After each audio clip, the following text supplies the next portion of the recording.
එතකොට දැන් මේ සම්බන්ධ විශාල ප්‍රශ්නයක් තියෙනවා. මොකද අල්ලසෝ දූෂණ කොමිසම සභාවේ අධ්‍යක්ෂ ජෙනරාල් පත් කරනකොට ඒකට ඔහු අත උස්සනවා. අත උස්සනකොට මේ ආචාර ධර්ම පද්ධතියේ තියෙන 25 වෙනි වගන්තියේ බැඳීම් ගැටීම් පිළිබඳ ප්‍රශ්න තියෙනවා නම් ඒක ඔහු ප්‍රකාශ කරන්න ඕනේ කියලා. නමුත් ඒක ප්‍රකාශ කරන්නේ නැහැ. හැබැයි ඔහුට විරුද්ධව දැන් නඩුව දාලා තියෙනවා අල්ලසෝ දූෂණ කොමිසම සභාවේ. එතන තිබෙනවා බොහොම පැහැදිලිව උණකරි වැවේ අක්කර 1200ක් සූර්ය විදුලි බල ව්‍යාපෘතියට පවරා දීමේ ව්‍යාපෘතියේ මිලියන 40ක් ඔහුගේ සිද්ධාර්ථ මහත්තයාගේ බැංක් account එකට අවිල්ලා තියෙනවා. ඊළඟට මිලියන 30ක් ශ්‍රීධරන් සාරංගන්ට ඇවිල්ලා තිබෙනවා. මේ මුදල් පරිහරණය පිළිබඳව ඔහුට විරුද්ධව චෝදනා ඇවිල්ලා තිබෙනවා. ඊට පස්සේ මේ චෝදනා සම්බන්ධවම විශේෂයෙන්ම ඔහුගේ පක්ෂයෙන් මේ සම්බන්ධ ඉලංගේ තමිල්නාඩු සුඛාච්චි පක්ෂයෙන් කියලා දෙනවා මේකෙන් ඉවත් වෙන්න කියලා. දැන් මේ රටේ විපක්ෂයේ කුඩා දේශපාලන පක්ෂවල නියෝජිත උස්සන්න නෙමෙයි ආණ්ඩුවට පක්ෂව අත උස්සන්න නෙමෙයි ඔහු ඉන්නේ. ඇත්තටම ඔහු ඉල්ලා සිටිය යුතුයි.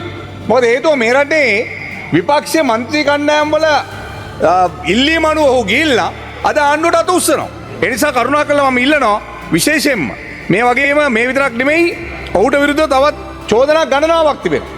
මේ චෝදනාත් එක්ක අත වශයෙන් පාර්ලිමේන්තුවේ විපක්ෂ දේශපාලන ඔහු අද පාවා දීලා තිබෙනවා. මොකද ඔහුට තවත් ගණනාවක් අද ආණ්ඩුවේ සියලු දේවල් ඔහු ලබා ගන්නවා.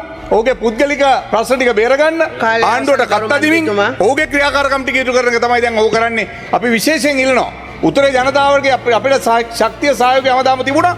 හැබැයි අද මේ එක පුද්ගලයෙක් විසින් උතුරේ ඉන්න දමිළ ජනතාවගේ අයිතිය පාවා දීලා තියෙනවා. විශේෂයෙන්ම මම කියන එක තව තත්පරයක් දෙන්න කරු මැතිණියනි විශේෂයෙන්ම ඔහු පත්වීම සම්බන්ධව ගත්තම හමුදා නිලධාරීන් පත්වීම ගණනාවකට ඔහු අත උස්සලා තිබෙනවා. මේක පිළිබඳව විශාල විවාදයක් ඒ උත්තර දේශපාලන පක්ෂවල ඇවිල්ලා තිබෙනවා කියන එකත් මතක් කරමින් ඔහුට මේ ව්‍යවස්ථාදායක සභාවේ ඉන්න කිසි අයිතියක් නැති තත්වයකට පත් වෙලා තිබෙන බව ප්‍රකාශ කරමින් ඔහුට අයින් වෙන්න කියලා ප්‍රකාශ කරමින් මම මගේ වචන සුවල්ප අවසන් කරනවා. ගරු අනුර කරුණාතිලක ඇමතුමා ඔබතුමාට විනාඩි